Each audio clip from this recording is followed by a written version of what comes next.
Welcome to Dayal English magic YouTube channel. और जैसा कि मैं आपको राइट प्रोनाउंसिएशन करना सिखा रहा हूं और उसमें मैं ए नंबर की वीडियो आपके लिए अपलोड कर चुका हूं और ये बी नंबर की वीडियो आपके लिए अपलोड करने जा रहा हूं, तो आप सुनिएगा। ये रहा आपका लर्न राइट प्रोनाउंसिएशन। ओके, तो आज हम अगले वर्ड का प्रोनाउंसिएशन सीख रहे हैं। इसमें पहला जो वर्ड है वो आप देखिएगा, ये लिखा है MONK। अब जो रंग प्रोनाउंसिएशन है वो कहते हैं आपका मॉन्क, बोलते हैं मॉन्क, तो वो गलत होता है। कुछ स्टूडेंट्स हैं वो ये समझते हैं कि वाकई में ओ की मात्रा लगाने से उसको मॉन्क ही पढ़ा जाएगा, लेकिन वो रॉन्ग है। और अब मैं आपको राइट प्रोनाउंसिएशन बता रहा हूँ, तो उसका राइट प्रोनाउंसिएशन है मंक, यानी कि मंक। मंक को हम हिंदी में कहते हैं भिक्षु, और भिक्षु का मतलब होता है बौद्ध धर्म जो होता है, यानी कि बुद्धा रिलीजन, उसमें जो सेंट होते हैं, संत, उनको हम भिक्षु कहते हैं। ये हमारा एक वर्ड हो गया, यानी कि अब हम सेकंड वर्ड की तरफ बढ़ रहे हैं। ये है आपका COULD, यानी COULD। जिनको ये नहीं पता होता कि इसको पढ़ते कैसे हैं, तो वो क्या पढ़ते हैं वो मैं बताता हूँ। स्टूडेंट्स इसको पढ़ते हैं कुल्ड, जबकि वो रॉन्ग होता है। तो आज हम इसका राइट प्रोनाउंसिएशन सीख रहे हैं, इसको हम पढ़ा करेंगे कोड। इसी प्रकार के और भी वर्ड हैं, देखिएगा आप, ये लिखा है वुड। इसमें आप ये ध्यान रखना, ये वा बोला जाएगा, ना कि बा। अगर आप ये बोलेंगे कि वुड तो भी गलत हो जाएगा, यानी कि वुड। ये आपका लिखा है शुड, आप इसे शुड बोलेंगे तो भी गलत, सा सपेरा नहीं, तो कोई भी हो, ठीक है। हाँ, और आपको क्या बोलना है, ये बोलना है शुड, यानी कि सीटी वाला बोलना है, शुड। ओके, अब हम आगे बढ़ते हैं। नेक्स्ट जो वर्ड है आप देखिएगा, ये लिखा है KNOW। इसमें आपका दिखाई दे रहा आपको के जो बना हुआ है, तो कभी कभी रंग प्रोनाउंसिएशन में क्या करते हैं ये कि कनो पढ़ देते हैं, लेकिन कनो नहीं होता है, इसका राइट प्रोनाउंसिएशन नो होता है। इसी प्रकार के और भी वर्ड हैं, जैसे ये लिखा है, इसमें आपका के नहीं पढ़ना है, ठीक। इसका हो गया नॉट, इसका हो गया नाइफ, और इसका हो गया नाइट, और इसका हो गया नेट। मैं हिंदी वर्ड में हिंदी में बता देता हूँ।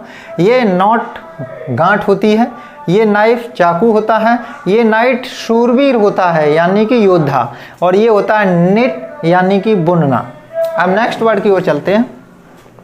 ये लिखा है HASTEN, तो मोस्टली स्टूडेंट्स इसे हैस्टन पढ़ते हैं, कोई हास्टन पढ़ता है, लेकिन इसका राइट प्रोनाउंसिएशन है हैसन। Okay, Hesson. तो इसी प्रकार के और भी वर्ड हैं, देखिएगा। लिस्टन गलत हो गया, लेसन, इसको पढ़ेंगे शाफ्टन, ठीक है, तो इसे पढ़ेंगे शाफन, और इसे पढ़ेंगे आफन, यानी कि इसमें भी टी नहीं पढ़नी है, इसमें भी टी नहीं पढ़नी है, इसमें भी टी नहीं पढ़नी है, और इसमें भी टी नहीं पढ़नी है। ये रहे इसके राइट प्रोनाउंसिएशन। अब हम आपको बताते हैं नेक्स्ट वर्ड। ओके, ये वर्ड देखने में अजीब व गरीब है, लिखा कुछ है और कुछ पढ़ा जाता है, तो बड़ा असमंजस की स्थिति है। देखिएगा, GOURMET, तो ऐसा महसूस हो रहा है, ऐसा एहसास हो रहा है कि हम ऐसा पढ़ें जैसे गवर्नमेंट, लेकिन गवर्नमेंट तो रॉन्ग है। अब आपको राइट प्रोनाउंसिएशन करना है, आज के बाद आप राइट प्रोनाउंसिएशन कीजिएगा। ये लिखा है गुरमे, गुरमे। ओके, इसका जो हिंदी वर्ड है, यानी कि मीनिंग, वो है पेटू, यानी कि बहुत ज़्यादा खाने वाला। नेक्स्ट वर्ड की ओर बढ़ते हैं।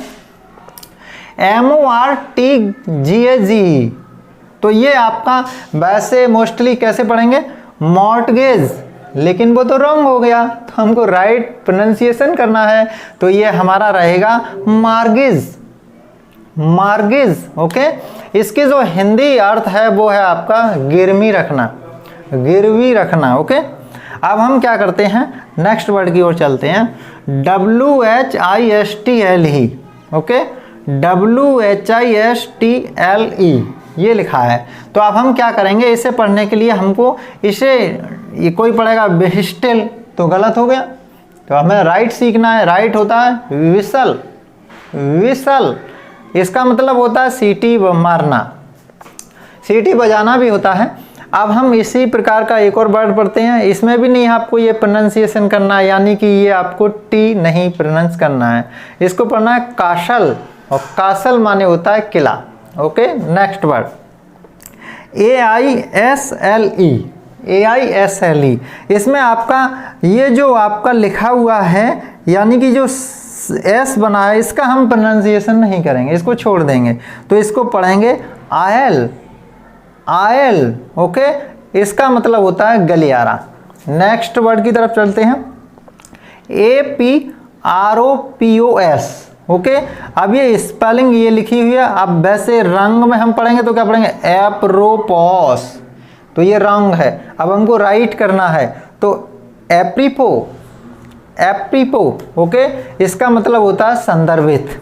अब हम नेक्स्ट की तरफ चलते हैं, ये लिखा है DBRIS।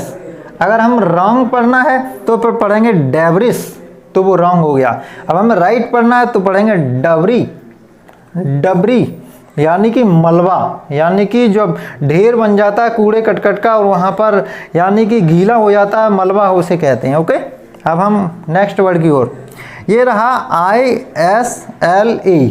ठीक, वैसे आप पढ़ेंगे अगर रॉन्ग तो कैसे पढ़ेंगे, इसले, इसल, तो इसको हमें ऐसे नहीं पढ़ना है। अब हमें कैसे प्रोनाउंस करना है, आयल, इसका मतलब होता है टापू, आयल। ओके, नेक्स्ट वर्ड की ओर चलते हैं, ये है आपका ISLAND। रॉन्ग प्रोनाउंसिएशन में इजलैंड गलत हो गया। अब हमको राइट प्रोनाउंसिएशन करना है आइलैंड। मूवीज़ में आपने देखा होगा, समुद्र होता है, वहाँ पर जाकर या तो विलेन छिप जाता है या फिर हीरो छिप जाता है, तो वही आइलैंड है ये। ओके, और उसको हम आइलैंड बोलते हैं और हिंदी में इसको द्वीप बोलते हैं। ओके, HEIR ये लिखा हुआ है वर्ड, इसको आप वैसे बोलेंगे तो हियर, तो गलत हो गया। ठीक, तो इसको अब हम राइट प्रोनाउंस करेंगे तो होगा AR, AR। ओके, इसका हिंदी वर्ड होता है वो होता है उत्तराधिकारी। अब ये 2 वर्ड्स रखे हैं वो और देख लें आप, WRAP। अब रॉन्ग पढ़ेंगे तो पढ़ेंगे ब्रेप, ठीक, और राइट पढ़ेंगे तो पढ़ेंगे रैप। रैप मीन्स होता है लपेटना। ओके, अब ये हमारा लास्ट वर्ड, ओके, EDGE। अब हम जैसे रॉन्ग पढ़ेंगे तो कैसे पढ़ेंगे, एडगे, तो एडगे तो रॉन्ग हो गया। अब हम राइट पढ़ेंगे तो कैसे पढ़ेंगे, एज। Okay, as, as. इसी का आपका इसी प्रोनाउंसिएशन से संबंधित 2 और हैं, देखिएगा HEDG। इसमें हमको क्या करना होता है, ये डी जो है वो नहीं पढ़नी होती, इसमें भी डी नहीं पढ़ी, एज, इसमें भी नहीं पढ़ेंगे हेज। ये बाढ़ होती है, बाढ़ का मतलब बता देता हूँ, जब किसी भी चीज़ को चारों तरफ से घेर देते हैं, चारों तरफ से घेरने के बाद जो चीज़ होती है वो बाढ़ कहलाती है। और जो बाढ़ होती है पानी वाली, वो उसमें ढा वाला अड़ा होता है। ओके, ये है बजट, यानी कि हमको बडगेट नहीं पढ़ना है, इसको पढ़ना है बजट। इसका मतलब हमने ये वर्ड सीख लिए हैं। इसी प्रकार नेक्स्ट वीडियो फिर आपके लिए आई, उसको भी आपको देखना है, और उस नेक्स्ट वीडियो में आपके जो प्रोनाउंसिएशन के जो वर्ड हैं मोस्टली क्लियर हो जाएंगे। फिर भी अगर और वर्ड होंगे तो मैं वो भी आपको सिखाऊंगा। नेक्स्ट वीडियो में फिर मिलते हैं। Okay, thanks, welcome.